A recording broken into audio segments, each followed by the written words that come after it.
നമസ്കാരം, ഞാൻ ശ്യാമ. ഫോർട്ട് കൊച്ചിയിൽ നിന്നാണ്. നമ്മൾ ഇന്നിവിടെ ഉണ്ടാക്കാൻ പോകുന്ന ഒരു വിന്താലുവാണ്, ബീഫ് വിന്താലുവാണ്. ഇത് പോർച്ചുഗലിൽ നിന്നും വന്നതാണ്. അത് കഴിഞ്ഞിട്ടിവിടെ ഫോർട്ട് കൊച്ചിയിൽ, ഗോവയിൽ ഒക്കെ ഇത് പ്രചാരത്തിലായി. അപ്പം നമ്മളിന്ന് ക്രിസ്മസിന് ബീഫ് വിന്താലു അപ്പോ അതിൻ്റെ ഇൻഗ്രീഡിയൻസ് നിങ്ങൾക്ക് ഞാൻ പറഞ്ഞു തരാം. കുരുമുളക്, വെളുത്തുള്ളി, പച്ചമുളക്, ജീരകം, ഗ്രാമ്പൂ, പട്ട, ഒരു സ്റ്റാർ, മുരിങ്ങയുടെ ഒരു കഷ്ണം തൊലി, കാശ്മീരി മുളക്, സാധാരണ എരിവുള്ള കുറച്ച് മുളക് പൊടി, മഞ്ഞൾപ്പൊടി, ഉപ്പ്. മഞ്ഞൾപ്പൊടിയും ഉപ്പും മുളക് പൊടിയും നമ്മൾ വെള്ളത്തിലിട്ട് കുതിർക്കത്തില്ല. ബാക്കിയെല്ലാം നമ്മൾ വെള്ളവും വിനീഗറും കൂടെ ചേർത്ത് തലേ ദിവസം കുതിർത്തിട്ട് രാവിലെ ഇതെല്ലാം മിക്സ് ചെയ്ത് അരച്ചെടുക്കുകയാണ് ചെയ്യുന്നത്. അപ്പം നമ്മുടെ കാശ്മീരി മുളക് നമ്മൾ തലേ ദിവസം വെള്ളത്തിലിട്ട് കുതിർത്തിട്ട് അതിൻ്റെ കുരു കളയണം. കുരു കളഞ്ഞിട്ട് നമ്മൾ അരച്ചെങ്കിൽ മാത്രമേ അതിന് നല്ല കളർ കിട്ടുള്ളൂ. എല്ലാ ഇൻഗ്രീഡിയൻസിനും കൂടെ നമ്മൾ അരച്ചെടുത്തതാണ് ഇത്. എന്നാൽ നമുക്കിനി ബീഫ് വിന്താലു ഉണ്ടാക്കാം. ഗ്യാസ് കത്തിച്ചു, ഉരുളി വെച്ചു, ഒരു 2 ടേബിൾ സ്പൂൺ വെളിച്ചെണ്ണ വേണം. വെളിച്ചെണ്ണ ചൂടായി കഴിയുമ്പം നമ്മൾ സവാളയും പച്ചമുളകും വെളിച്ചെണ്ണയിലേക്ക് ചേർക്കുന്നു.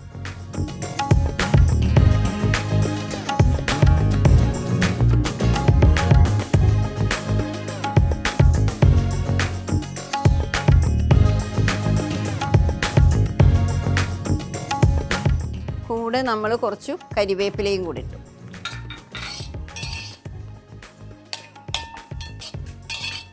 എന്നിട്ട് നന്നായി ഇളക്കുക. ഒരുപാട് നമുക്ക് അങ്ങോട്ട് മൂപ്പിക്കണ്ട. ഇത് ഒരു ഗ്ലാസ് പരുവമായാൽ മതി, ഒന്ന് വാടി കിട്ടിയാൽ മതി. ഇപ്പം എല്ലാ ഹോട്ടലുകളിലും വിന്താലു കിട്ടും. പക്ഷേ ഇത് ഫോർട്ട് കൊച്ചിയിലെയോ കേരളത്തിലെയോ അല്ല. പോർച്ചുഗീസുകാർ വന്നപ്പം അവരാണ് ഈ വിഭവം നമ്മളെ പഠിപ്പിച്ചു തന്നത് ഇതെങ്ങനെയാണെന്നുള്ള കാര്യം. ഒരുവിധം ഒന്ന് വാടട്ടെ.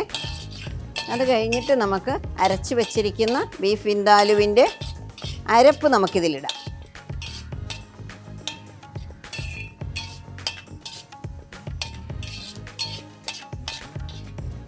ഇനി നമുക്ക് നമ്മൾ അരച്ച് വെച്ചിരിക്കുന്ന, വിനീഗറിൽ അരച്ച് വെച്ചിരിക്കുന്ന മസാലകൾ ഇതിലേക്ക് ചേർക്കാം.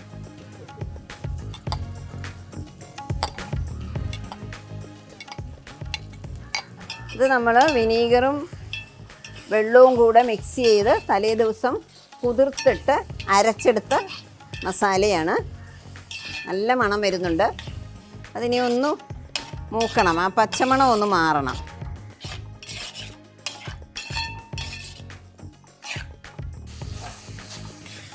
ഇനി നമ്മൾ ഉപ്പിടാൻ പോണേ. അപ്പം ഈ മസാല എണ്ണ തെളിഞ്ഞു.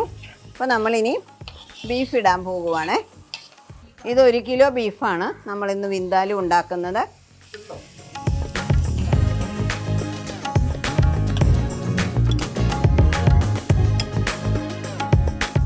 ബീഫിൽ നന്നായിട്ട് അരച്ചത് പിടിച്ച് നമ്മൾ എന്നിട്ട് ഇതിനെ ഒന്ന് കുക്കറിലേക്ക് വെക്കും.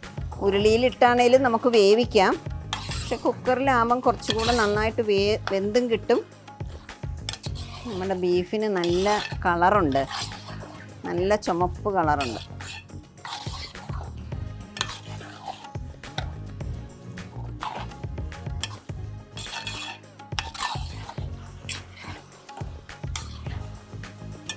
ഇത് നമ്മൾ നന്നായിട്ട് ഇളക്കി, നന്നായിട്ട് മസാല പിടിച്ചിട്ടുണ്ട്. അപ്പോൾ ഇനി നമുക്ക് ഇത് കുക്കറിലേക്ക് മാറ്റാം.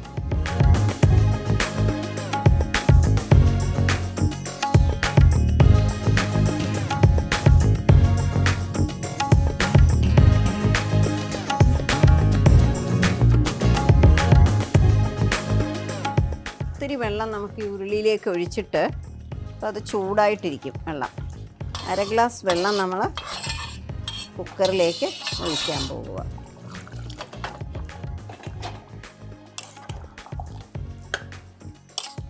വെള്ളമൊഴിച്ച് ഒന്ന് ഇളക്കിയ ശേഷം കുക്കറിൽ വേവിക്കണം.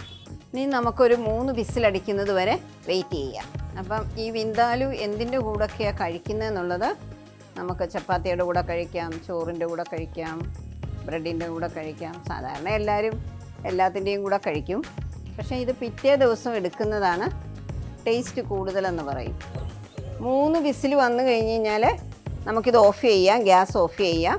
തണുത്ത് കഴിഞ്ഞ് കഴിയുമ്പം നമുക്ക് സെർവിങ് ഡിഷിലേക്ക് എടുക്കാം, സെർവ് ചെയ്യാം.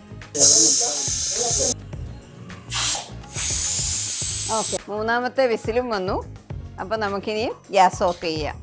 നമ്മുടെ വിന്താലു എങ്ങനെയുണ്ടെന്ന് നമുക്കൊന്ന് നോക്കാം. ഓക്കെ, നല്ല ഭംഗിയുണ്ട് വിന്താലു കാണാനായിട്ട്. തുറക്കുമ്പം തന്നെ നല്ല ഒരു മണം വരുന്നുണ്ട്, വിനീഗറിൻ്റെയും ഇഞ്ചിയുടെയും വെളുത്തുള്ളിയുടെയും ഒക്കെ. അപ്പം നമുക്ക് ഈ വിന്താലു സെർവിങ് ഡിഷിലേക്ക് മാറ്റിയെടുക്കാം.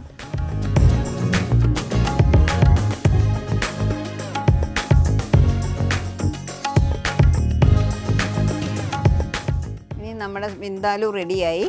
എല്ലാവർക്കും ക്രിസ്മസിൻ്റെയും പുതുവത്സരാശംസകൾ.